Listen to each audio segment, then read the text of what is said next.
4082722722500 टिरकियाना immigration law firm immigration का होवे किसी भी तरीके का काम कॉल अटॉर्नी जे टिरकियाना 415 909 003 कृष्ण धनौता यूबर सिटी बलजिंदर सिंह नेजर वुडलैंड परमजीत कौरंगी Vacaville Harnek Singh Pabla Indian cuisine Renton Washington Gurmeet Singh ध्यान Kaur Samra Modesto G N tyre and lube जिन्होंने कोलों तुसी truck wash oil change air brake का काम करवा सकते हो नवे पुराने टायर वाजिब कीमतों पर खरीद सकते हो सेंटरनेला मडेरा च लोकेशन ने कॉल कर सकते हो निम्मा सोता 209 277 0113 west coast truck driving school Fresno ਜਿਹੜੇ ਕਿ ਤੁਹਾਨੂੰ ਟਰੱਕ ਚਲਾਉਣ ਦੀ ਸਿਖਲਾਈ ਵਧੀਆ ਢੰਗ ਦੇ ਨਾਲ ਦਿੰਦੇ ਹਨ ਕਾਲ ਅਜੀਤ ਅਟਵਾਲ 559 374 45 41 ਇਹਨਾਂ ਸਾਰਿਆਂ ਦਾ ਧੰਨਵਾਦ ਜੇਕਰ ਤੁਸੀਂ ਜਾਂ ਕੋਈ ਹੋਰ ਕਾਰੋਬਾਰ ਇਸ ਪ੍ਰੋਗਰਾਮ ਨੂੰ ਸਪਾਂਸਰ ਕਰਨਾ ਚਾਹੁੰਦੇ ਹੋ ਸੰਪਰਕ ਕਰ ਸਕਦੇ ਹੋ ਨੰਬਰ 408 722 7698 ਦੇ ਉੱਤੇ ਪਿੰਡੂ ਜੀ ਗੱਲਬਾਤ ਦਾ ਸਿਲਸਿਲਾ ਸ਼ੁਰੂ ਕਰਦੇ ਜਾਈਏ ਮੁੱਖ ਮੰਤਰੀ ਮਾਨ ਮਿਲੇ ਨੇ ਪ੍ਰਧਾਨ ਮੰਤਰੀ ਮੋਦੀ ਨੂੰ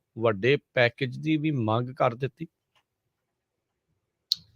ਜੀ ਇਹਨਾਂ ਨੇ 2 ਦਿਨ ਪਹਿਲਾਂ ਸਮਾਂ ਮੰਗਿਆ ਸੀ ਅੱਜ ਦਾ ਇਹਨਾਂ ਨੂੰ ਸਮਾਂ ਮਿਲਿਆ ਤੇ ਇਸ ਸਮੇਂ ਤੇ ਮਿੱਥੇ ਸਮੇਂ ਤੇ ਮਾਨ ਸਾਹਿਬ ਪੂਰਾ ਕਮੀਜ਼ ਪਜਾਮੇ ਦੇ ਉੱਤੋਂ ਦੀ ਕੋਟ ਪਾ ਕੇ ਚਲੇ ਗਏ ਤੁਹਾਨੂੰ ਪਤਾ ਅੱਜ ਕੱਲ ਉਹਨਾਂ ਦਾ ਪਹਿਰਾਵਾ ਬੜਾ ਦਿਲਚਸਪ ਹੈ ਆਮ ਤੌਰ ਤੇ ਜੇ ਦੇਖੀਏ ਤੇ ਕਮੀਜ਼ ਪਜਾਮਾ ਤੋਂ ਪਹਿਨਦੇ ਹੀ ਨੇ ਪਰ ਅੱਜ ਕੱਲ ਸੀਐਮ ਬਣਨ ਤੋਂ ਬਾਅਦ ਉਹਨਾਂ ਨੇ ਇੱਕ ਸਪੈਸ਼ਲ ਪਹਿਰਾਵਾ ਸ਼ੁਰੂ ਕੀਤਾ ਉੱਤੋਂ ਦੀ ਕੋਟ ਪਾ ਲੈਂਦੇ ਆ ਮਸਲਨ ਜੇ ਤੁਸੀਂ ਦੇਖਣਾ ਹੋਵੇ ਤਾਂ ਦੂਸਰੇ ਨੇਤਾਵਾਂ ਦਾ ਪਹਿਰਾਵਾ ਵੀ ਇੱਕ ਹੈਗਾ ਸੀਗਾ ਉਹ ਸੀ ਇਹਨਾਂ ਦੇ ਰਾਜਨੀਤੀ ਦੇ ਉਸਤਾਦ ਜਨਾਬ ਹੁਣ ਮੈਂ ਕੀ ਕਹਾਂ ਖਜ਼ਾਨਾ ਮੰਤਰੀ ਤੇ ਰਹੇ ਨੇ ਮਨਪ੍ਰੀਤ ਸਿੰਘ ਬਾਦਲ ਸੋ ਉਹ ਵੀ ਪਾਉਂਦੇ ਹੁੰਦੇ ਕਈ ਵਾਰ ਤੋਂ ਪਹਿਰਾਵਾ ਬੜਾ ਦਿਲਕਸ਼ ਤੁਹਾਨੂੰ ਪਤਾ ਦਸਤਾਰ ਬੜੀ ਦਿਲਕਸ਼ ਤੇ ਸੂਰਤ ਵੀ ਅੱਜ ਕੱਲ ਬੜੀ ਦਿਲਕਸ਼ ਤੋਂ ਖੈਰ ਇਹ ਗਏ ਨੇ ਉੱਥੇ ਅੱਜ ਮਿੱਥੇ ਸਮੇਂ ਤੇ ਅੰਦਰ ਕੀ ਗੁਫ਼ਤਗੂ ਹੋਈ ਆ ਉਹਦੇ ਬਾਰੇ ਤੇ ਆਪਾਂ ਨੂੰ ਚਾਨਣਾ ਥੋੜੀ ਨਾ ਪਾਉਣਗੇ ਪਰ ਆਫੀਸ਼ੀਅਲੀ ਜਿਹੜੀ ਸਟੇਟਮੈਂਟ ਉਹਨਾਂ ਨੇ ਦਿੱਤੀ ਆ ਉਹ 2-3 ਪੱਖ ਤੋਂ ਆਪਾਂ ਲੈ ਸਕਦੇ ਹਾਂ ਨੰਬਰ 1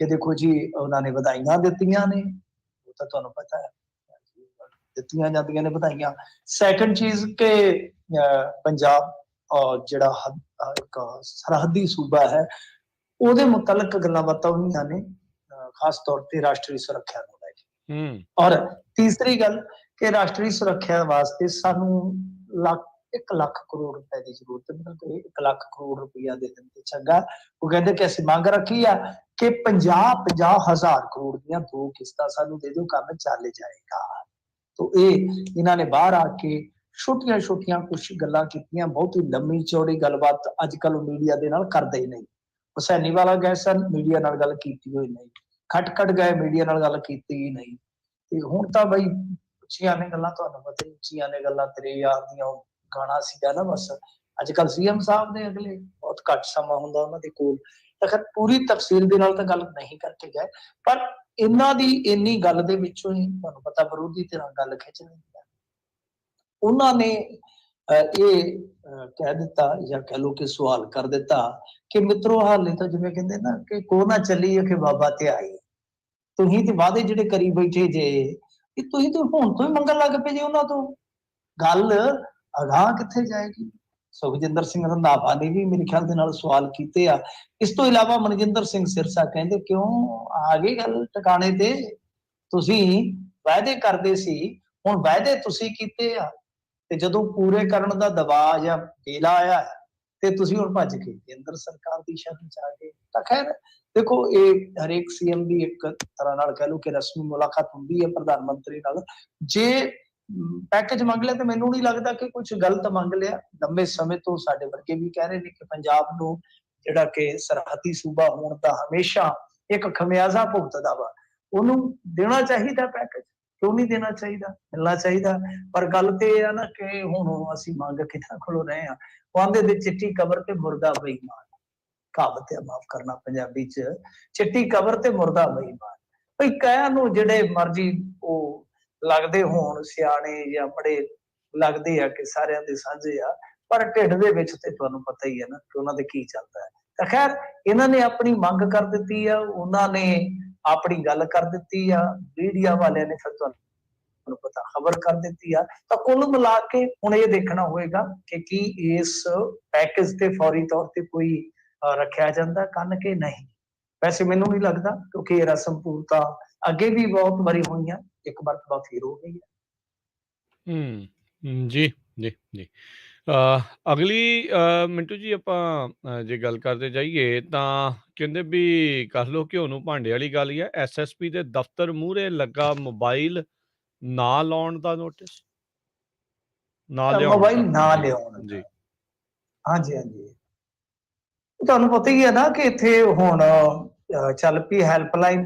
ਹੈਲਪਲਾਈਨ ਇਉਂ ਚੱਲ ਪਈ ਆ ਕਿ ਭਾਈ ਜੇ ਕੋਈ ਸ਼ਿਕਾਇਤ ਕਰ ਦਿੰਦਾ ਕਿ ਮੈਥੋਂ ਇਹਨੇ ਰਿਸ਼ਵਤ ਮੰਗੀ ਆ ਤੇ ਮਾਮਲਾ ਬੜਾ ਗੜਬੜ ਹੋ ਜਾਂਦਾ। ਬੜੇ ਰੌਲੇ ਪੈਣ ਡਏ ਜੇ, ਮੈਂ ਤੁਹਾਨੂੰ ਦੱਸਾਂ, ਬੜਾ ਬੜਾ ਬੜਾ ਕੰਮ ਚੱਲਣ ਡਿਆ ਇੱਥੇ। ਕਿਉਂਕਿ ਅੱਜ ਇੱਕ ਥਾਣੇ ਦੇ ਵਿੱਚ ਲਾਲਾ ਲਾਲਾ ਹੋ ਗਈ, ਉੱਥੇ ਵੀ ਕਹਿੰਦੇ ਆ ਕਿ ਐਮਐਲਏ ਪਹੁੰਚ ਗਏ ਅੰਮ੍ਰਿਤਸਰ ਦੇ ਵਿੱਚ, ਜਸਵੀਰ ਸਿੰਘ ਸੰਧੂ ਸ਼ਾਇਦ, ਤੇ ਉਹਨਾਂ ਨੇ ਪੈਸੇ ਵੀ ਕਢਾਏ ਮੌਕੇ ਤੋਂ ਜਾ ਕੇ। ਟਲਦੇ ਕਿੱਥੇ ਨੇ ਲੋਕ, ਤੁਹਾਨੂੰ ਪਤਾ ਹੀ ਆ। ਫਿਰ ਦੂਸਰੇ ਪਾਸੇ ਇੱਥੇ ਤਲਵੰਡੀ ਸਾਬੋ ਦੇ ਵਿੱਚੋਂ ਇੱਕ ਸ਼ਿਕਾਇਤ ਹੋਈ ਨਾਇਬ ਤਹਿਸੀਲਦਾਰ ਦੀ। ਉਹ ਕਹਿੰਦੇ ਕਿ ਪੱਟੂ ਜਿਹੜੀ ਗਊਸ਼ਾਲਾ ਵਾਸਤੇ ਜ਼ਮੀਨ ਦਾਨ ਕੀਤੀ ਸੀ ਉਹਦੇ ਚੋਂ ਵੀ ਮਾਰ ਗਿਆ ਕੁੰਡੀ, ਉਹਦੀ ਸ਼ਿਕਾਇਤ ਹੋ ਗਈ ਸੀ। ਤੇ ਇਸ ਤੋਂ ਇਲਾਵਾ ਜੇ ਤੁਸੀਂ ਦੇਖੋਗੇ ਆਈਐਸ ਕ੍ਰਿਸ਼ਨ ਕੁਮਾਰ, ਉਹਨਾਂ ਦੀ ਵੀ ਸ਼ਿਕਾਇਤ। ਇਹ ਤੋਂ ਇਲਾਵਾ ਮੇਰੇ ਖਿਆਲ ਦੇ ਨਾਲ ਪ੍ਰਗਟ ਸਿੰਘ ਦੇ ਖਿਲਾਫ ਵੀ ਸ਼ਿਕਾਇਤ ਚਲੇ ਜਾਣੀ ਹੈ ਜਾਂ ਗਈ ਚਲੀ ਹੈ, ਕਿਉਂਕਿ ਖਬਰਾਂ ਆ ਰਹੀਆਂ ਸਨ ਕਿ ਖੇਡ ਨਾਲ ਜੁੜਿਆ ਕਪਲਾ ਜਿਹੜਾ ਇੱਕ, ਉਹਦੀ ਵੀ ਕੰਪਲੇਂਟ ਹੋਈ ਆ। ਇਸ ਤਰ੍ਹਾਂ ਕੰਪਲੇਂਟਾਂ ਜਿਹੜੀਆਂ ਨੇ ਉਹ ਕਾਫੀ ਜਾ ਰਹੀਆਂ ਨੇ। ਤਾਂ ਚਲੋ ਕੰਮ ਤੇ ਮੰਗਿਆ ਵਾ, ਇਹਦੇ ਚ ਕੋਈ ਸ਼ੱਕ ਨਹੀਂ, ਕੋਈ ਦੋ ਰਾਏ ਨਹੀਂ ਹੈਗੀ। ਹੋਇਆ ਕੀ ਆ ਕਿ ਜਿਵੇਂ ਇਹਨਾਂ ਨੇ ਕਿਹਾ ਕਿ ਭਾਈ ਤੁਸੀਂ ਵੀਡੀਓ ਰਿਕਾਰਡ ਕਰਕੇ ਘੱਲ ਦਿਓ ਜਾਂ ਆਡੀਓ ਰਿਕਾਰਡ ਕਰਕੇ ਘੱਲ ਦਿਓ ਜਿਹੜਾ ਵੀ ਤੁਹਾਡੇ ਤੋਂ ਰਿਸ਼ਵਤ ਦੀ ਮੰਗ ਕਰਦਾ ਆ। ਅਸੀਂ ਪਹਿਲਾਂ ਹੀ ਉਹ ਕਈ ਦਿਨ ਤੋਂ ਕਹਿ ਰਹੇ ਸਾਂ ਕਿ ਇਹ ਬੜੇ ਲੁੱਚੇ ਹੁੰਦੇ ਆ। ਜਿਹੜਾ ਚੋਰ ਹੁੰਦਾ ਤੁਹਾਨੂੰ ਪਤਾ ਹੀ ਹੈ, ਉਹ ਪੰਜਾਬੀ ਚ ਇੱਕ ਕਹਾਵਤ ਆ, ਕੱਖ ਹੱਲਿਆ ਤੇ ਚੋਰ ਚੱਲਿਆ। ਕੱਖ ਹੱਲਿਆ ਤੇ ਚੋਰ ਚੱਲਿਆ, ਮਤਲਬ ਕਿ ਚੋਰ ਬੰਦਾ ਚਕੰਨਾ ਹੀ ਇੰਨਾ ਹੁੰਦਾ ਹੈ, ਕੱਖ ਦੇ ਕੋਲ ਦੀ ਖਹਿ ਕੇ ਹਵਾ ਲੰਘਦੀ ਨਾ ਸਰ ਕਰਦੀ ਤਦ ਅਗਲਾ ਤਿੱਤਰ ਹੋ ਜਾਂਦਾ। ਸੋ ਇਸ ਕਰਕੇ ਗੱਲ ਇਹ ਆ ਬਈ ਇਹਨਾਂ ਨੇ ਤੋੜ ਪਹਿਲਾਂ ਹੀ ਕੱਢ ਲਿਆ। ਦਫ਼ਤਰਾਂ ਦੇ ਮੂਹਰੇ ਵੱਡੇ ਵੱਡੇ ਪ੍ਰਿੰਟ ਆਊਟ ਕੱਢ ਕੇ ਲਾ ਦਿੱਤੇ ਕਿ ਅੰਦਰ ਫੋਨ ਲਿਆਉਣਾ ਸਖਤ ਮਨਾ ਹੈ। ਜਿਵੇਂ ਸਰਦੂਲ ਸਿਕੰਦਰ ਕਹਿੰਦਾ ਹੈ ਨਾ, ਅਸਨਾ ਸਖਤ ਮਨਾ ਹੈ, ਤਾਂ ਉਦਾਂ ਕਹਿੰਦੇ ਕਿ ਫੋਨ ਲਿਆਉਣਾ ਹੀ ਸਖਤ ਮਨਾ ਹੈ। ਹੁਣ ਪੈ ਗਈ ਪਸੂੜੀ। ਸੋ ਇੱਥੇ ਇੱਕ ਤਰ੍ਹਾਂ ਨਾਲ ਕਹਿ ਲਓ ਕਿ ਮਾਮਲਾ ਜਿਹੜਾ ਉਹ ਪਹਿਲਾਂ ਵੀ ਇਸੇ ਤਰ੍ਹਾਂ ਹੀ ਉਲਝਿਆ ਹੋਇਆ। ਬਹੁਤ ਸਾਰੇ ਤੁਹਾਨੂੰ ਦਫ਼ਤਰ ਐਸੇ ਮਿਲ ਜਾਣਗੇ ਜਿੱਥੇ ਉਹ ਕਹਿੰਦੇ ਆ ਕਿ ਫੋਨ ਆਪਣਾ ਬਾਹਰ ਰੱਖ ਦਿਓ ਜਾਂ ਫੋਨ ਸਵਿਚ ਆਫ ਕਰ ਦਿਓ। ਔਰ ਮੈਂ ਤੇ ਤੁਹਾਨੂੰ ਇੱਕ ਵਾਰੀ ਖੁਲਾਸਾ ਕੀਤਾ ਸੀ, ਮੈਨੂੰ ਕਾਂਗਰਸ ਦੇ ਇੱਕ ਸੋਰਸ ਨੇ ਦੱਸਿਆ ਸੀਗਾ ਕਿ ਰਾਹੁਲ ਗਾਂਧੀ ਹੋਰਾਂ ਨੇ ਇੱਕ ਸਪੈਸ਼ਲ ਐਪਲੀਕੇਸ਼ਨ ਐਪ ਕਹਿ ਲਓ ਕਿ ਉਹ ਕਿਹਾ ਸੀਗਾ ਕਿ ਡਾਊਨਲੋਡ ਕਰਵਾਓ ਕਾਂਗਰਸੀਆਂ ਨੂੰ। ਉਸ ਟਾਈਮ ਤੁਹਾਨੂੰ ਪਤਾ ਜਿੱਦਾਂ ਚੱਲਦਾ ਕੰਮ। ਔਰ ਜਦੋਂ ਅਮਰਿੰਦਰ ਸਿੰਘ ਹੋਰਾਂ ਦਾ ਮਤਲਬ ਕਿ ਕਾਰਜਕਾਲ ਸ਼ੁਰੂ ਹੁੰਦਾ ਹੈ ਤੇ ਧੜਾ ਧੜ ਆਡੀਓ ਵਗੈਰਾ ਜਿਹੜੀਆਂ ਆਉਣੀਆਂ ਸਟਾਰਟ ਹੋ ਗਈਆਂ ਦੇ ਕੁਝ ਲੀਡਰਾਂ ਦੀਆਂ, ਤਾਂ ਉਸ ਵੇਲੇ ਵੀ ਇਹੀ ਹੋਇਆ ਸੀ। ਲੀਡਰ ਕਹਿੰਦੇ ਸਨ ਕਿ ਜੇ ਸਾਨੂੰ ਮਿਲਣ ਆਉਣਾ ਜੇ ਤੇ ਭਾਈ ਆਪਣਾ ਮੋਬਾਈਲ ਬਾਹਰ ਰੱਖ ਕੇ। ਇਹ ਅੱਗੇ ਵੀ ਗੱਲਾਂ ਹੁੰਦੀਆਂ ਨੇ ਇਹੋ ਜਿਹੀਆਂ। ਤਾਂ ਉਹ ਮਸਲਾ ਇੱਥੇ ਹੋ ਗਿਆ ਕਿ ਐਸਐਸਪੀ ਦੇ ਦਫ਼ਤਰ ਦੇ ਮੂਹਰੇ ਵੀ ਲੱਗਾ, ਡਾਕਟਰ ਦੇ ਮੂਹਰੇ ਵੀ ਜੇ ਲੱਗ ਗਿਆ ਕਿ ਮੋਬਾਈਲ ਲਿਆਉਣਾ ਸਖਤ ਮਨਾ ਹੈ, ਤਾਂ ਫਿਰ ਇਹਦਾ ਮਤਲਬ ਇਹ ਹੈ ਕਿ ਜੇ ਕਿਸੇ ਨੇ 500 ਦੀ ਜਾਂ 1000 ਦੀ ਰਿਸ਼ਵਤ ਦੇਣੀ ਆ ਤਾਂ ਘੱਟੋ ਘੱਟ ਫਿਰ ਉਹਨੂੰ 2-3 ਹਜ਼ਾਰ ਦਾ ਕੋਈ ਲੁਕਵਾ ਕੈਮਰਾ ਲੈਣਾ ਪਵੇਗਾ ਨਾ, ਜਾਂ ਉਹ ਐਨਕ ਚ ਫਿੱਟ ਕਰੇ ਜਾਂ ਝੱਗੇ ਦੇ ਬਟਨ ਚ ਫਿੱਟ ਕਰੇ ਜਾਂ ਪਿੰਨ ਦੇ ਵਿੱਚ ਫਿੱਟ ਕਰੇ, ਘੜੀ ਚ ਫਿੱਟ ਕਰੇ, ਕਿਤੇ ਨਾ ਕਿਤੇ ਫਿੱਟ ਕਰੇ, ਤਾਂ ਹੀ ਉਹ ਹਿੱਟ ਕਰੇਗਾ ਨਾ। ਜੇ ਕੋਈ ਬੰਦਾ ਇਸ ਤਰ੍ਹਾਂ ਕੈਮਰਾ ਫਿੱਟ ਕਰੇਗਾ ਤੇ ਬੜੇ ਵੱਡੇ ਸਵਾਲ ਸੀ। ਖੈਰ ਗੱਲ ਇਹ ਆ ਕਿ ਹੁਣ ਲੋਕ ਮੰਗ ਕਰਦੇ ਆ ਕਿ ਜਾਂ ਤਾਂ ਬਈ ਹੈਲਪਲਾਈਨ ਨੰਬਰ ਜਿਹੜਾ ਦਿੱਤਾ ਵਾ ਉਹਦਾ ਫਾਇਦਾ ਹੋਣਾ ਆ ਜੇ ਤੁਸੀਂ ਇਹਨਾਂ ਨੂੰ ਲਵਾਓਗੇ ਤਾਂ, ਮਤਲਬ ਕਿ ਫੋਨ ਅੰਦਰ ਜਾਣ ਦੇ ਦੀ ਗੱਲ ਕਰੋਗੇ ਤਾਂ। ਐਸਐਸਪੀ ਮੋਹਾਲੀ ਨੂੰ ਮੈਂ ਸੁਣ ਰਿਹਾ ਸੀ, ਉਹ ਕਹਿੰਦੇ ਬਿਲਕੁਲ ਟਰਸਟ ਹੋਣਾ ਚਾਹੀਦਾ ਜਨਤਾ ਨੂੰ ਪੁਲਿਸ ਤੇ ਪੁਲਿਸ ਨੂੰ ਜਨਤਾ ਤੇ। ਜੇ ਟਰਸਟ ਹੀ ਨਹੀਂਗਾ ਤੇ ਫਿਰ ਤੇ ਖੇਡ ਖਰਾਬ ਹੀ ਖਰਾਬ ਹੈ।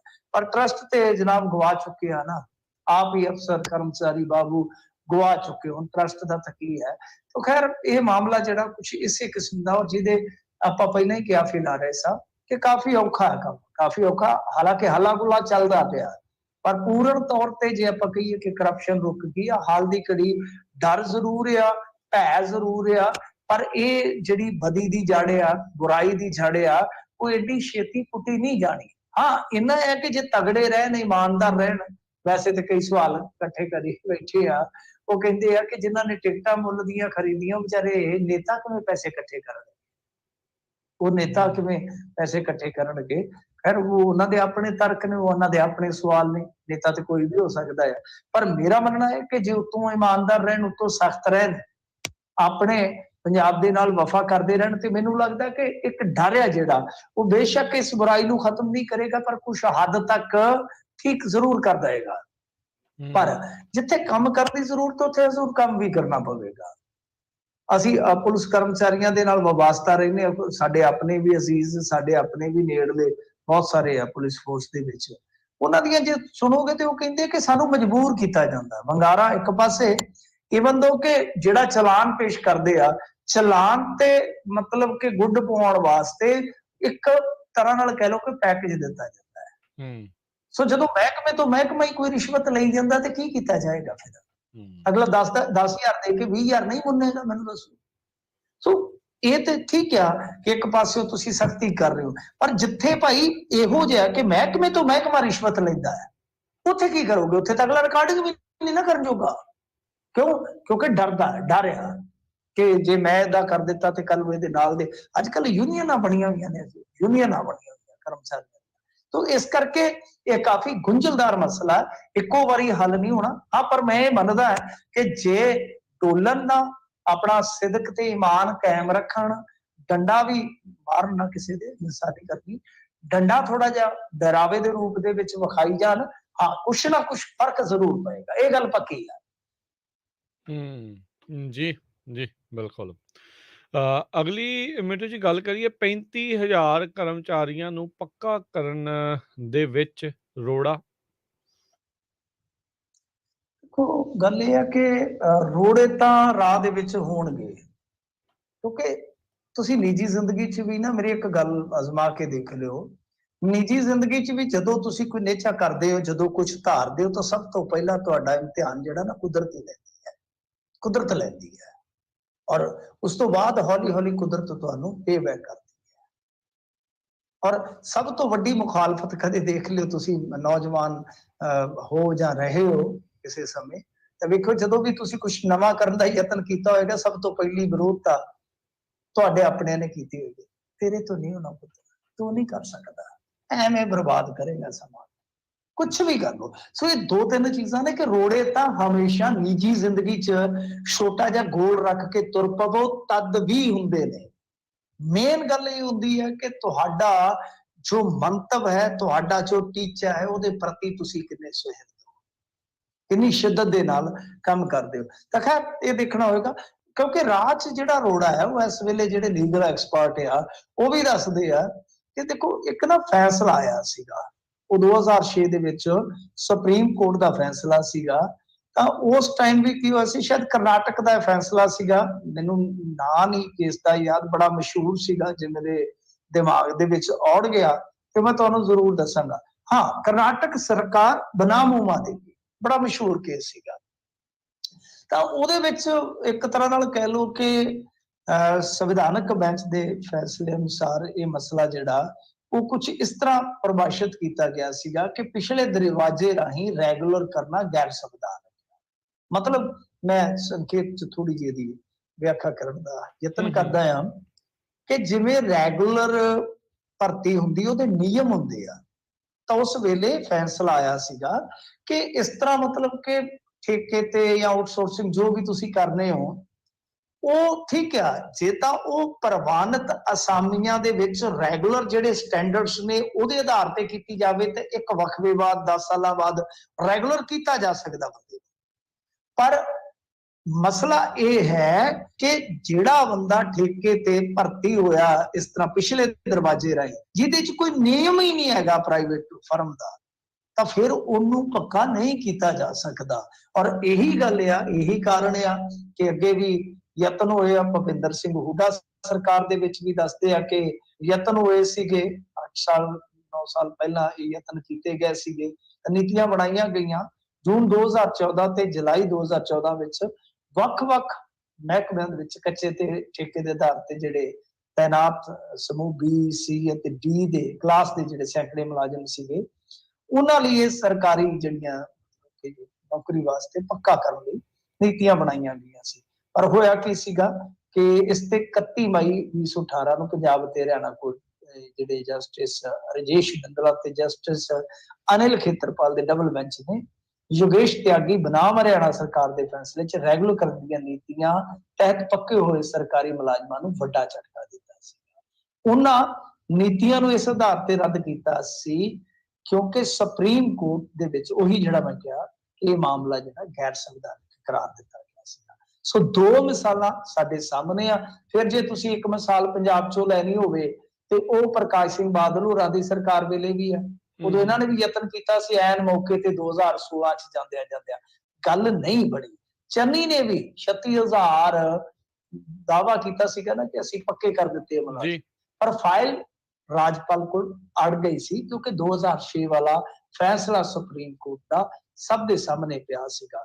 ਸੋ ਇੱਥੇ ਜੇ ਪੰਜਾਬ ਦੇ ਵਿੱਚ ਵੀ ਤੁਸੀਂ ਦੇਖੋਗੇ ਕਿ ਕੁਛ ਕੁ ਤਾਂ ਦੱਸਦੇ ਆ ਕਿ ਰੈਗੂਲਰ ਹੋ ਸਕਦੇ ਆ ਮੁਲਾਜ਼ਮ ਕਿਉਂਕਿ ਉਹ ਤਕਰੀਬਨ ਸ਼ਰਤਾਂ ਪੂਰੀਆਂ ਕਰਦੇ ਆ, ਪਰ ਕੁਝ ਮੁਲਾਜ਼ਮ ਨਹੀਂ ਪੱਕੇ ਹੋ ਸਕਦੇ। ਇੱਕ ਤਾਂ ਉਹ ਕਿ ਜੋ ਸੁਪਰੀਮ ਕੋਰਟ ਦਾ ਫੈਸਲਾ ਹੈ ਉਹਦੇ ਆਧਾਰ ਤੇ ਲਾ ਲਓ, ਕੁਝ ਇਹ ਆ ਕਿ ਕਈਆਂ ਦਾ ਪ੍ਰੋਪਰ ਡਾਟਾ ਹੀ ਹੈ ਨਹੀਂ।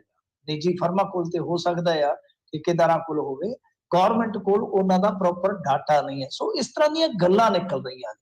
ਹੁਣ ਦੇਖੋ ਹੋ ਸਕਦੇ ਆ ਕਿ ਨਹੀਂ ਹੋ ਸਕਦੇ, ਤੇ ਕਾਨੂੰਨੀ ਪੱਖ ਮੈਂ ਜਿਵੇਂ ਕਿਹਾ ਕਿ ਸਭ ਤੋਂ ਵੱਡਾ ਪੇਜ ਤੇ ਸੁਪਰੀਮ ਕੋਰਟ ਦਾ ਇਹ ਫੈਸਲਾ ਹੀ ਹੈ।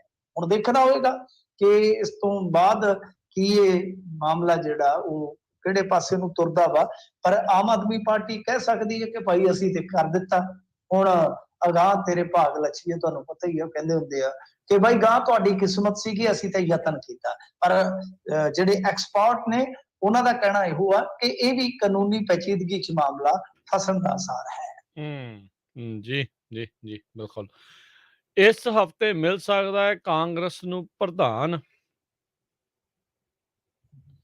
ਜਿਵੇਂ ਗਾਣਾ ਸੀ ਨਾ, ਹੋਰ ਮਿਲਦੇ ਲੋਕ ਬਥੇਰੇ ਵੇ ਕਦੇ ਤੂੰ ਨਹੀਂ ਮਿਲਿਆ, ਬਸ ਇਹੀ ਹੈ ਕਿ ਹੁਣ ਲੱਗਦਾ ਹੈ ਕਿ ਪ੍ਰਧਾਨ ਤੇ ਮਿਲ ਜਾਏਗਾ, ਸਿੱਧੂ ਨਹੀਂ ਮਿਲਣਾ, ਸ਼ਾਇਦ ਸਿੱਧੂ ਨਹੀਂ ਮਿਲੇਗਾ। ਗੱਲ ਇਹ ਆ ਕਿ ਦੇਖੋ ਸਿੱਧੂ ਦਾ ਸਮਾਂ ਹੁਣ ਕਦੋਂ ਆਊਗਾ ਜਾਂ ਆਏਗਾ ਕਿ ਨਹੀਂ ਆਏਗਾ, ਬੜੇ ਵੱਡੇ ਪ੍ਰਸ਼ਨ ਆ। ਪਰ ਨਵਜੋਤ ਸਿੰਘ ਸਿੱਧੂ ਇੰਨਾ ਵਜ਼ੇਦੇ ਆ, ਉਹ ਹਾਰ ਦੀ ਜ਼ਿੰਮੇਵਾਰੀ ਵੀ ਨਹੀਂ ਲੈ ਕੇ ਗਿਆ। ਤੁਹਾਨੂੰ ਪਤਾ ਹੀ ਹੈ, ਉਹ ਕਹਿੰਦਾ ਕਿ ਵੇਖੋ ਜੀ ਚੰਨੀ ਦੀ ਅਗਵਾਈ ਦੇ ਵਿੱਚ ਇਲੈਕਸ਼ਨ ਲੜਿਆ ਗਿਆ, ਮਤਲਬ ਕਿ ਸਵਾਰੀ ਆਪਣੇ ਸਮਾਨ ਦੀ ਆਪ ਜ਼ਿੰਮੇਵਾਰ ਆ। ਚੰਨੀ ਚੰਨ ਚਾੜ ਗਿਆ, ਬਈ ਹੁਣ ਮੈਂ ਕੀ ਕਰਾਂ। ਵੈਸੇ ਤੇ ਚੰਨ ਗੋਡੀ ਮਾਰ ਗਿਆ ਕਾਂਗਰਸ ਦਾ ਪੰਜਾਬ ਦੇ ਵਿੱਚ। ਅੱਛਾ, ਹੁਣ ਗੱਲ ਇਹ ਹੈ ਕਿ ਵੀਕਐਂਡ ਤੇ ਇਹਨਾਂ ਦੀ ਮੀਟਿੰਗ ਹੋਣ ਜਾ ਰਹੀ ਆ ਸ਼ਨੀਵਾਰ ਦਿੱਲੀ ਦੇ ਵਿੱਚ। ਪ੍ਰਿਯੰਕਾ ਗਾਂਧੀ, ਸੋਨੀਆ ਗਾਂਧੀ, ਸਾਰੇ ਜਿਹੜੇ ਆ ਦੱਸਦੇ ਆ ਕਿ ਉੱਥੇ ਹਾਜ਼ਰ ਰਹਿਣਗੇ। ਔਰ ਇਹਦੇ ਵਿੱਚ ਇੱਕ ਤੇ ਮੰਨਿਆ ਜਾ ਰਿਹਾ ਜਿਹੜਾ ਪੰਜਾਬ ਦੇ ਮਾਮਲਿਆਂ ਦਾ ਇੰਚਾਰਜ ਸੀਗਾ ਹਰੀਸ਼ ਚੌਧਰੀ, ਜਿਹਦੇ ਬਾਰੇ ਜਸਵੀਰ ਡਿੰਪਾ ਨੇ ਵੀ ਟਵੀਟ ਕੀਤਾ ਸੀ, ਤੁਹਾਨੂੰ ਪਤਾ ਹੀ ਹੋਣਾ। ਤਾਂ ਜਸਵੀਰ ਡਿੰਪਾ ਜਿਹਦੇ ਤੇ ਨਿਸ਼ਾਨਾ ਲਾ ਰਿਹਾ ਸੀ, ਸ਼ਾਇਦ ਉਹ ਫੰਡਿਆ ਜਾਏਗਾ। ਹਰੀਸ਼ ਚੌਧਰੀ ਦੀ ਛੁੱਟੀ ਲਗਭਗ ਤੈਅ ਆ, ਕਹਿੰਦੇ ਕਿ ਲਗਭਗ ਤੈਅ ਆ। ਹਾਲਾਂਕਿ ਕੁਝ ਲੋਕ ਦਾਅਵਾ ਕਰ ਰਹੇ ਆ ਕਿ ਬੇਸ਼ੱਕ ਰਾਜਾ ਵੜਿੰਗ, ਸੁਖਜਿੰਦਰ ਰੰਧਾਵਾ ਜਾਂ ਇੱਕ ਦੋ ਹੋਰ ਵੱਡੇ ਨਾਮ ਆ ਜਿਵੇਂ ਪ੍ਰਤਾਪ ਸਿੰਘ ਬਾਜਵਾ, ਇਹ ਦੌੜ ਦੇ ਵਿੱਚ ਤੇ ਹੈ, ਰਵਨੀਤ ਬਿੱਟੂ। ਪਰ ਗੱਲ ਇਹ ਆ ਕਿ ਹਾਲੇ ਵੀ ਕਹਿੰਦੇ ਆ ਕਿ ਨਵਜੋਤ ਸਿੰਘ ਸਿੱਧੂ ਆ ਸਕਦਾ ਕਿਵੇਂ ਆ ਸਕਦਾ?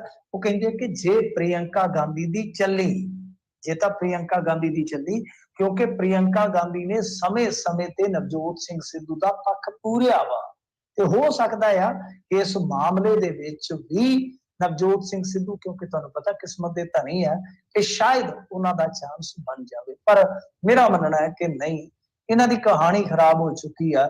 ਕਿਸੇ ਨੂੰ ਵੀ ਪ੍ਰਧਾਨ ਲਾ ਦੇਣਾ, ਇਹ ਤੈਅ ਹੈ ਕਿ ਇਹਨਾਂ ਨੇ ਵੱਖੋ ਵੱਖਰੀ ਦਿਸ਼ਾ ਦੇ ਵਿੱਚ ਹੀ, ਤੁਹਾਨੂੰ ਪਤਾ ਹੀ ਨਾ, ਆਪਾਂ ਪੁਰਾਣੇ ਸਮੇਂ ਚ ਦੇਖਦੇ ਹੁੰਦੇ ਸੀਗੇ ਨਾਟਕਾਂ ਵਗੈਰਾ ਚ, ਬੱਗੀ ਘੋੜਾ ਅੱਗੇ ਹੁੰਦੇ ਆ ਨਾ, ਦੋ ਲੱਗੇ ਹੁੰਦੇ ਆ ਘੋੜੇ, ਕਈਆਂ ਦੇ ਮੋਰੇ ਚਾਰ ਵੀ ਹੁੰਦੇ ਸੀਗੇ।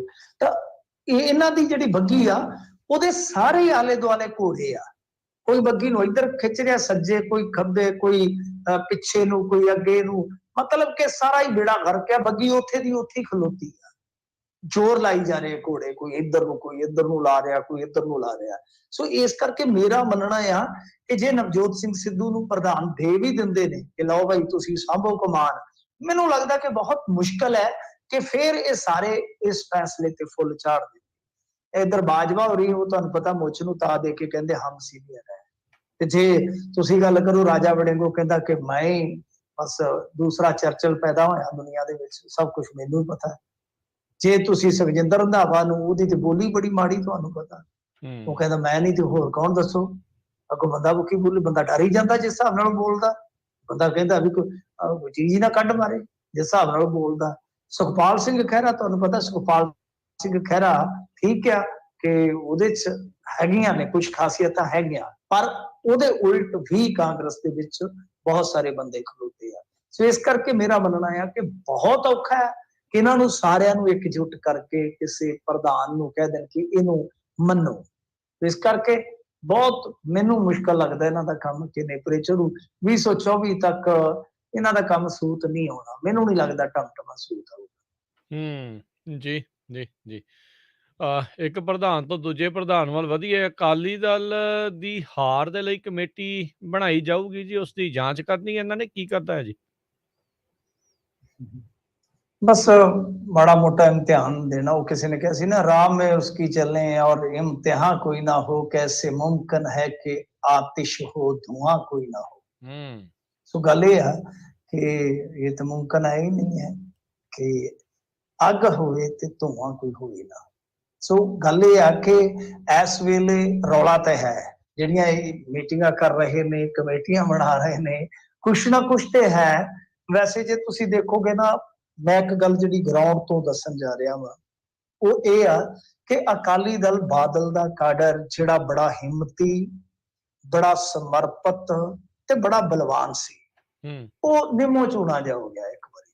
कहंदे बस यार साडी बस यार। ये मैं गल मतलब कि जिन्हां नाल गल करदा, क्योंकि साडे अजीज हर एक पार्टी च ने, ਤੇ ਉਹ ਕਈ ਵਾਰ ਫਿਰ ਜਦੋਂ ਆਪਣੇ ਢਿੱਡ ਫੋਲ ਲੈਂਦੇ, ਉਹਨਾਂ ਨੂੰ ਪਤਾ ਸਾਡਾ ਨਾਂ ਨਹੀਂ ਲੈਣਾ ਯਾਰ ਇਹਨਾਂ ਨੇ, ਆਹ ਗੱਲ ਨਹੀਂ ਕਰਨੀ, ਤਾਂ ਉਹ ਫਿਰ ਆਪਣਾ ਢਿੱਡ ਫੋਲਦੇ ਆ। ਜਿਵੇਂ ਪੰਜਾਬੀ ਆਪਾਂ ਕਹਿੰਦੇ ਨਾ, ਢਿੱਡ ਵੈਸੇ ਆਪਾਂ ਫੋਲ ਸੂਈ ਲੈ ਕੇ ਥੋੜੀ ਨਾ ਫੋਲਦੇ ਆ, ਬੰਦਾ ਦਿਲ ਦੀ ਗੱਲ ਕਰਦਾ, ਉਹਨੂੰ ਕਹਿੰਦੇ ਫਲਾਣੇ ਨੇ ਫਲਾਣੇ ਕੋਲ ਢਿੱਡ ਫੋਲਿਆ। ਤਾਂ ਉਹ ਕੈਡਰ ਜਿਹੜਾ ਬੜਾ ਜੋਸ਼ੀਲਾ ਕੈਡਰ, ਮਤਲਬ ਕਿ ਢਾਡੀਆਂ ਦੀਆਂ ਵਾਰਾਂ ਲੱਗਣੀਆਂ ਜਦੋਂ ਸਟੇਜਾਂ ਤੋਂ, ਤੇ ਫਿਰ ਨਾਰਿਆਂ ਦਾ ਜੋਸ਼ ਤੁਹਾਨੂੰ ਪਤਾ ਹੀ ਸੀ। ਪਰ ਸਮਾਂ ਸੀਗਾ, ਬਾਅਦ ਦੇ ਵਿੱਚ ਸਮਾਂ ਬਦਲਿਆ, ਤਾਂ ਹੁਣ ਉਹ ਕੈਡਰ ਨੂੰ ਫਿਰ ਦੁਬਾਰਾ ਉਸ ਜੋਸ਼ ਦੇ ਵਿੱਚ ਲਿਆਣਾ ਬਹੁਤ ਔਖਾ ਹੈ, ਬਹੁਤ ਔਖਾ ਹੈ। ਮਾਹੌਲ ਬਣਾਉਣਾ ਪੈਂਦਾ, ਤਾਂ ਮਾਹੌਲ ਕਿਵੇਂ ਬਣੇਗਾ ਸਭ ਤੋਂ ਵੱਡਾ ਚੈਲੰਜ ਹੈ। ਪਰ ਹਾਲ ਦੀ ਘੜੀ ਕਹਿ ਲਈਏ ਕਿ ਫਾਰਮੈਲਿਟੀਆਂ ਪ੍ਰਧਾਨ ਜੀ ਕਰ ਰਹੇ ਨੇ, ਕੋਈ ਠੋਸ ਗੱਲ ਅਮਲ ਦੇ ਵਿੱਚ ਲਿਆ ਨਹੀਂ ਰਹੇ। ਇਹ ਵੀ ਸਬਕ ਨਹੀਂ ਸਿੱਖਦੇ। ਇਹਨਾਂ ਦੀ ਕਹਾਣੀ ਮੈਂ ਤੁਹਾਨੂੰ ਕਿਹਾ ਸੀਗਾ ਕਿ ਬਿਲਕੁਲ ਰਾਹੁਲ ਗਾਂਧੀ ਦੇ ਨਾਲ ਮਿਲਦੀ ਜੁਲਦੀ ਆ। ਉਹ ਗਾਣਾ ਸੀਗਾ ਨਾ, ਦੋਵੇਂ ਇੱਕੋ ਜਿਹੇ, ਸਤਿੰਦਰ ਸਰਤਾਜ ਦਾ, ਸ਼ਦਾਈ ਇੱਕੋ ਜਿਹਾ। ਮੈਂ ਇੱਥੇ ਸ਼ਦਾਈ ਸ਼ਬਦ ਇਸਤੇਮਾਲ ਨਹੀਂ ਕਰੂੰਗਾ। ਰਾਹੁਲ ਅਤੇ ਸੁਖਬੀਰ ਦੋਵੇਂ ਇੱਕੋ ਜਿਹੇ ਕਿਸ ਪਾਰਟ ਤੋਂ ਕਿਸ ਭਾਗ ਤੋਂ ਨੇ, ਉਹ ਮੈਂ ਤੁਹਾਨੂੰ ਜ਼ਰੂਰ ਦੱਸ ਦਿੰਦਾ ਕਿ ਇਹਨਾਂ ਦਾ ਪਾਰਟ ਜਿਹੜਾ ਉਹ ਸੇਮ ਕਿਵੇਂ ਆ। ਕਿਉਂਕਿ ਦੇਖੋ ਜਿਵੇਂ ਮੇਰੇ ਖਿਆਲ ਦੇ ਨਾਲ ਜੇ ਆਪਾਂ ਕਾਂਗਰਸ ਤੇ ਗੱਲ ਕਰੀਏ ਤੇ ਮੇਰੇ ਖਿਆਲ ਦੇ ਨਾਲ 44 ਚੋਂ ਤਕਰੀਬਨ 35-40 ਇਲੈਕਸ਼ਨ ਹੀ ਹਾਰ ਗਿਆ, 34-35 ਤੇ ਹਾਰ ਗਿਆ ਹੋਵੇਗਾ, ਮੇਰਾ ਅੰਦਾਜ਼ਾ ਮੋਟਾ ਜਿਹਾ। ਤੇ ਜੇ ਸੁਖਬੀਰ ਸਿੰਘ ਬਾਦਲ ਦੀ ਗੱਲ ਕਰੋਗੇ, 12 ਤੋਂ ਬਾਅਦ ਜਿੱਤਿਆ ਹੀ ਕੋਈ, 10 ਸਾਲ ਹੋ ਗਏ ਆ, 14, 17, ਫਿਰ ਉਸ ਤੋਂ ਬਾਅਦ 19, ਉਸ ਤੋਂ ਬਾਅਦ 22, ਤੇ ਹੁਣ ਲੋਕੀ ਵੀ ਕਹਿੰਦੇ ਆ ਬਸ ਕਰ ਬਾਈ, ਬਸ ਕਰ ਬਾਈ, ਕਿਉਂਕਿ ਸਾਡੇ ਇੱਧਰ ਮਾਲਵੇ ਚ ਭਰਾ ਨੂੰ ਬਾਈ ਕਹਿੰਦੇ ਆ ਨਾ, ਲੋਕੀ ਕਹਿੰਦੇ ਬਸ ਕਰ ਬਾਈ, ਬਸ ਕਰ ਬਾਈ। ਤਾਂ ਖੈਰ ਗੱਲ ਇਹ ਕਿ ਦੋਵਾਂ ਦੀ ਇੱਕ ਹੋਰ ਸਮਾਨਤਾ ਕਿ ਆਪ ਕੋਈ ਅੱਗੇ ਆ ਕੇ ਜ਼ਿੰਮੇਵਾਰੀ ਨਹੀਂ ਲੈਣੀ, ਕੋਈ ਲੈਣਾ ਨਹੀਂ, ਕੋਈ ਦੇਣਾ ਨਹੀਂ। ਹਾਲਾਂਕਿ ਸੁਖਬੀਰ ਸਿੰਘ ਬਾਦਲ ਨੇ ਕਹਿੰਦੇ ਆ ਕਿ ਇੱਕ ਫਾਰਮੈਲਿਟੀ ਜ਼ਰੂਰ ਕੀਤੀ ਕਿ ਮੈਂ ਅਸਤੀਫਾ ਦਿੰਦਾ, ਅਸਤੀਫੇ ਦੀ ਪੇਸ਼ਕਸ਼ ਕੀਤੀ, ਤੇ ਜਿਹੜੇ ਅੱਗੋਂ ਕੋਰ ਕਮੇਟੀ ਵਾਲੇ ਸਾਨੂੰ ਕਹਿੰਦੇ ਕਿ ਨਹੀਂ ਨਹੀਂ ਨਹੀਂ ਪ੍ਰਧਾਨ ਜੀ ਤੁਹਾਡਾ ਬਣਿਆ ਰਹਿਣਾ ਬਹੁਤ ਜ਼ਰੂਰੀ। ਤੇ ਇਹੀ ਕੁਛ ਉਧਰ ਹੁੰਦਾ। ਰਾਹੁਲ ਕਹਿੰਦਾ ਛੱਡਿਆ ਮੈਂ ਸਾਰਾ ਕੁਛ, ਉਹ 4-5 ਹੁੰਦੇ ਨਹੀਂ ਨਹੀਂ, ਉਹ ਅਸੀਂ ਤੁਹਾਡੇ ਅੱਗੇ ਹੱਥ ਜੋੜਦੇ ਆ, ਤੁਸੀਂ ਸੰਭਾਲੋ ਬਾਗ, ਤੁਹਾਡੇ ਬਗੈਰ ਕੌਣ। ਬਸ ਤੇ ਇਧਰੋਂ ਵੀ ਉਹ ਕਹਿੰਦੇ ਨੇ ਕਿ ਬਸ ਜੀ ਬਸ ਪ੍ਰਧਾਨ ਜੀ, ਨਹੀਂ ਕਿਉਂ ਜਜ਼ਬਾਤੀ ਕਰਦੇ ਜੇ, ਬੱਚੇ ਕੋਲ ਲਾਓਗੇ ਕਿਆ ਭਾਈ ਨਹੀਂ ਨਹੀਂ, ਅਸੀਂ ਇਮੋਸ਼ਨਲ ਹੋ ਗਏ, ਤੁਸੀਂ ਬਾਗਡੋਰ ਸੰਭਾਲੋ, ਚਲੋ ਜੀ ਸੁਖਬੀਰ ਸਿੰਘ ਜੀ ਤੁਸੀਂ ਅੱਗੇ ਲੱਗੋ, ਪਿੱਛੇ ਅਸੀਂ ਤੁਹਾਡੇ ਨਾਲ। ਸੋ ਹੁਣ ਇਹਨਾਂ ਨੇ 12 ਮੈਂਬਰੀ ਕਮੇਟੀ ਜਿਹੜੀ ਬਣਾ ਦਿੱਤੀ ਆ। ਕਮੇਟੀ ਦੇ ਵਿੱਚ ਨਾਮ ਕਿਹੜੇ ਆ? ਹੁੰਦੜ ਸਾਹਿਬ, ਅਟਵਾਲ ਸਾਹਿਬ, ਬੀਬੀ ਜਗੀਰ ਕੌਰ, ਪ੍ਰੇਮ ਸਿੰਘ ਜੀ ਚੰਦੂ ਮਾਜਰਾ, ਮਹੇਸ਼ਿੰਦਰ ਗਰੇਵਾਲ, ਚੀਮਾ ਸਾਹਿਬ, ਮਲੂਕਾ ਸਾਹਿਬ, ਹੀਰਾ ਸਿੰਘ ਗਾਬੜੀਆ, ਗੁਲਜ਼ਾਰ ਸਿੰਘ ਰਣੀ ਕੇ, ਸ਼ਰਨਜੀਤ ਸਿੰਘ ਢਿੱਲੋਂ, ਜਨਮੇਜਾ ਸੇਖੋ, ਸੁਰਜੀਤ ਸਿੰਘ ਰਖੜਾ। ਮੈਨੂੰ ਦੱਸੋ ਨਾ ਕਿ ਜਿੱਤਿਆ ਕਿਹੜਾ? ਹੂੰ 12 ਮੈਂਬਰ ਕਮੇਟੀ ਹੋ ਗਈ, ਹੂੰ ਇਹਨਾਂ ਨੇ ਹੀ ਹਾਰ ਤੇ ਮੰਥਨ ਕਰਨਾ, ਜਾਂਚ ਕਰਨੀ ਹੈ, ਤੇ ਸਾਰੇ ਹੀ ਹਾਰੇ ਹੋਏ ਆ, ਕਿਤੇ ਆਪ ਇਲੈਕਸ਼ਨ ਨਹੀਂ ਜਿੱਤ ਸਕੇ। ਹੂੰ ਦੱਸੋ ਕਿ ਇਹ ਖਾਸਮ ਖਾਸ ਕੌਣ ਕੌਣ ਕਹਿੰਦੇ ਆ? ਸੁਖਬੀਰ ਸਿੰਘ ਬਾਦਲ ਦੇ। ਮੈਂ ਉਹੀ ਕਹਿ ਰਿਹਾ ਕਿ ਫਿਰ ਸੁਖਬੀਰ ਸਿੰਘ ਬਾਦਲ ਨੂੰ ਇਹ ਨਹੀਂ ਕਹਿ ਸਕਦੇ ਹਿੰਮਤ ਦੇ ਨਾਲ, ਜ਼ੁਰ ਦੇ ਨਾਲ, ਕਿ ਬਾਈ ਕੋਈ ਚੇਂਜ ਦੀ ਜ਼ਰੂਰਤ ਹੈ। ਔਰ ਸੁਖਬੀਰ ਸਿੰਘ ਬਾਦਲ ਨੂੰ ਪਤਾ ਹੈ ਜੇ ਅਸੀਂ ਕੋਈ ਵੱਡਾ ਚੇਂਜ ਕਰਦੇ ਹਾਂ ਤਾਂ ਗੇਮ ਚੇਂਜ ਹੋ ਜਾਏਗੀ, ਫਿਰ ਕਿਸ ਨੇ ਕੀ ਪੁੱਛਣਾ ਹੈ। ਸੋ ਇਸ ਕਰਕੇ ਇਹ ਸਾਰੀਆਂ ਫਾਰਮੈਲਿਟੀਆਂ, ਔਰ ਇਹਦੇ ਨਾਲ ਸ਼ਾਇਦ ਹੋ ਸਕਦਾ ਕਿ ਸੁਨੇਹਾ ਜਾਵੇ, ਕੁਝ ਹੋ ਸਕਦਾ ਤਬਦੀਲੀ ਹੋਵੇ, ਵੇਖਣ ਨੂੰ ਮਿਲੇ, ਜਿਹਦੇ ਚ ਕੋਈ ਸ਼ੱਕ ਨਹੀਂ, ਕੋਈ ਦੋ ਰਾਏ ਨਹੀਂ ਹੈ ਕਿ ਪਾਰਟੀਆਂ ਕਈ ਵਾਰ ਵੱਡੇ ਫੈਸਲੇ ਲੈਣ ਤੋਂ ਗੁਰੇਜ਼ ਨਹੀਂ ਕਰਦੀਆਂ ਜਦੋਂ ਮਸਲਾ ਹੋਣ ਦਾ ਬਣ ਜਾਵੇ, ਜਦੋਂ ਮਸਲਾ ਵਜੂਦ ਦਾ ਬਣ ਜਾਵੇ। ਪਰ ਇਹਦੇ ਨਾਲ ਇੱਕ ਤਰ੍ਹਾਂ ਇੱਕ ਮੈਸੇਜ ਜ਼ਰੂਰ ਜਾਂਦਾ ਹੈ ਹੇਠਲੀ ਪੱਧਰ ਤੇ ਕੈਡਰ ਨੂੰ ਕਿ ਅਸੀਂ ਲੱਗੇ ਹੋਏ ਹਾਂ ਭਾਈ, ਹਾਰ ਤੇ ਵੀ ਕੰਮ ਕਰ ਰਹੇ। ਜੀ ਜੀ ਜੀ ਹਿਜਾਬ ਤੋਂ ਬਾਅਦ ਹੁਣ ਕਰਨਾਟਕਾ ਦੇ ਵਿੱਚ ਨਵਾਂ ਵਿਵਾਦ। ਬਿਲਕੁਲ ਇਹਨੂੰ ਨਵਾਂ ਨਾਟਕ ਹੀ ਕਹਿ ਸਕਦੇ ਹਾਂ ਆਪਾਂ। ਹੂੰ ਇਹ ਕਰਦੇ ਹੀ ਐਸਾ ਕੁਛ ਆ, ਮੈਂ ਤਾਂ ਸਮਝਦਾ ਕਿ ਇਸ ਦੇਸ਼ ਦਾ ਪਤਾ ਨਹੀਂ ਇਹਨਾਂ ਨੇ ਬਣਾਉਣਾ ਕੀ ਆ ਅਗਾਂਹ ਜਾ ਕੇ। ਹਿਜਾਬ ਦਾ ਮਾਮਲਾ ਕੁਛ ਦਿਨ ਹੀ ਬੀਤੇ ਆ, ਹੁਣ ਇਹਨਾਂ ਨੇ ਇੱਕ ਹੋਰ ਕੰਮ ਉੱਥੇ ਤੋਰ ਦਿੱਤਾ ਆ। ਉਹਦੇ ਵਿੱਚ ਕੀ ਆ ਕਿ ਮੇਰੇ ਖਿਆਲ ਦੇ ਨਾਲ ਦੁਰਗਾ ਪਰਮੇਸ਼ਵਰੀ ਮੰਦਿਰ ਦਾ ਕੋਈ ਮੇਲਾ ਹੈ 20 ਅਪ੍ਰੈਲ।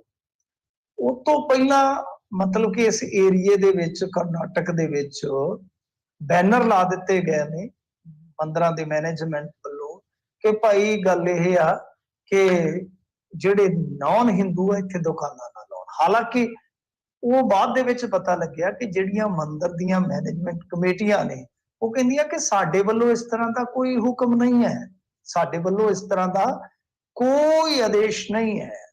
ਇੱਥੋਂ ਤੱਕ ਕਿ ਘੱਟ ਗਿਣਤੀਆਂ ਦੇ ਜਿਹੜੇ ਉੱਥੇ ਦੇ ਹੈਗੇ ਕਮਿਸ਼ਨ ਦੇ ਚੇਅਰਮੈਨ ਅਬਦੁਲ ਅਜ਼ੀਜ਼, ਉਹਨਾਂ ਨੇ ਵੀ ਕਿਹਾ ਕਿ ਇਹ ਗੈਰ ਹਿੰਦੂਆਂ ਨੂੰ ਦੁਕਾਨਾਂ ਨਾ ਲਾਉਣ ਦਾ ਜਿਹੜਾ ਹੁਕਮ ਚਾੜਿਆ ਗਿਆ ਆ, ਉਹਦੇ ਲਈ ਪ੍ਰਸ਼ਾਸਨ ਦੇ ਨਾਲ ਗੱਲਬਾਤ ਚੱਲ ਰਹੀ ਆ, ਮਾਮਲੇ ਨੂੰ ਜਲਦ ਸੁਲਝਾ ਲਿਆ ਜਾਏਗਾ।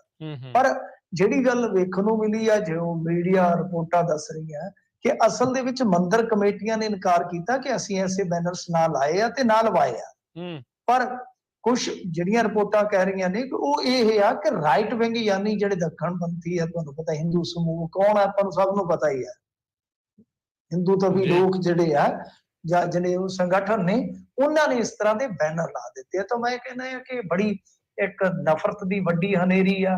ਤੁਸੀਂ ਦੇਖਿਆ ਹੀ ਆ ਕਸ਼ਮੀਰ ਫਾਈਲਸ ਦੇ ਮਸਲੇ ਤੇ ਕੀ ਇੱਥੇ ਵੰਡਿਆ। ਔਰ ਮੈਂ ਤੁਹਾਡੀ ਜਾਣਕਾਰੀ ਲਈ ਦੱਸਦਾ, ਮੈਨੂੰ ਚੇਤਾ ਆ ਗਿਆ, ਤੁਸੀਂ ਦੱਸ ਦੇਣਾ, ਤੁਸੀਂ ਪ੍ਰੋਗਰਾਮ ਕਰਦੇ ਰਹਿੰਦੇ ਜੇ। ਇਹ ਸਾਡੇ ਵਾਲਿਆਂ ਨੂੰ ਆਦਤ ਆ, ਇਹਨਾਂ ਨੂੰ ਮੇਲਾ ਲੁੱਟ ਜਾਣ ਤੋਂ ਬਾਅਦ ਜਾਗ ਆਉਂਦੀ ਆ। ਵੀਰ ਸਾਵਰਕਰ ਤੇ ਇੱਕ ਫਿਲਮ ਬਣ ਰਹੀ ਹੈ, ਵੀਰ ਸਾਵਰਕਰ ਤੇ। ਅੱਛਾ, ਇਸ ਤੋਂ ਵੀ ਵੱਡੀ ਗੱਲ ਮੈਂ ਤੁਹਾਨੂੰ ਦੱਸਾਂ ਕਿ ਤਰਲੋਚਨ ਸਿੰਘ ਮਹੇਸ਼ ਭੱਟ ਨੂੰ ਮਿਲ ਕੇ ਆਇਆ ਜੇ, ਤੇ ਦੋਵਾਂ ਦੀਆਂ ਫੋਟੋਆਂ ਅਖਬਾਰ ਚ ਆਈਆਂ। ਤੇ ਧਿਆਨ ਰੱਖਿਓ, ਮੇਰੇ ਖਿਆਲ ਦੇ ਨਾਲ ਸਿੱਖਾਂ ਨਾਲ ਜੁੜੀ ਜਾਂ ਪੰਜਾਬੀਆਂ ਨਾਲ ਜੁੜੀ ਫਿਲਮ ਆਈ ਹੈ। ਇਹ ਵੀ ਦੱਸ ਦੇਣਾ ਤੁਹਾਨੂੰ ਮੈਂ, ਮੇਰਾ ਅੰਦਾਜ਼ਾ ਹੈ, ਹੋ ਸਕਦਾ ਮੈਂ ਗਲਤ ਹੋਵਾਂ, ਪਰ ਤਰਲੋਚਨ ਸਿੰਘ ਜਿਸ ਤਰ੍ਹਾਂ ਖੇਡ ਰਿਹਾ ਨਾ ਅੱਜ ਕੱਲ, ਔਰ ਜਿਹੜੀ ਪਿੱਚ ਤੇ ਖੇਡ ਰਿਹਾ, ਅਸੀਂ ਬੜੀ ਬਰੀਕੀ ਨਾਲ ਦੇਖ ਰਹੇ ਹਾਂ, ਬੜੀ ਬਰੀਕੀ ਨਾਲ ਦੇਖ ਰਹੇ ਹਾਂ। ਤਾਂ ਖੈਰ ਇੱਧਰ ਧਿਆਨ ਦਿਓ, ਤਵੱਜੋ ਦੇ ਕੇ ਰੱਖਿਓ, ਹੋ ਸਕਦਾ ਕਿ ਕੁਛ ਐਸਾ ਵੈਸਾ ਆਵੇ। ਹਾਂ, ਜੇ ਕੋਈ ਅੱਛੀ ਫਿਲਮ ਬਣਦੀ ਆ, ਆਲਵੇਜ ਉਹਦਾ ਸਵਾਗਤ ਕਰਨਾ ਚਾਹੀਦਾ। ਔਰ ਇਥੋਂ ਦੇ ਤੁਹਾਨੂੰ ਪਤਾ ਹੀ ਆ ਲੋਕ ਜਾਂ ਜਿਹੜੇ ਨਿਜ਼ਾਮ ਵਾਲੇ ਨੇ ਉਹ ਕਿਸ ਤਰ੍ਹਾਂ ਕਰਦੇ ਆ ਇਤਿਹਾਸ ਦੇ ਨਾਲ। ਤਾਂ ਖੈਰ ਇਹ ਜਿਹੜਾ ਕੰਮ ਚੱਲਦਾ ਪਿਆ ਬਹੁਤ ਜ਼ਿਆਦਾ ਟੇਢਾ ਮੇਢਾ ਜੀ। ਇਸ ਮਾਮਲੇ ਚ ਕੀ ਕਹਿ ਸਕਦੇ, ਹਿਜਾਬ ਵਾਲਾ ਮਸਲਾ ਹਲੇ ਹੱਲ ਨਹੀਂ ਹੋਇਆ ਉੱਤੋਂ ਕਰਨਾਟਕ ਦੇ ਵਿੱਚ।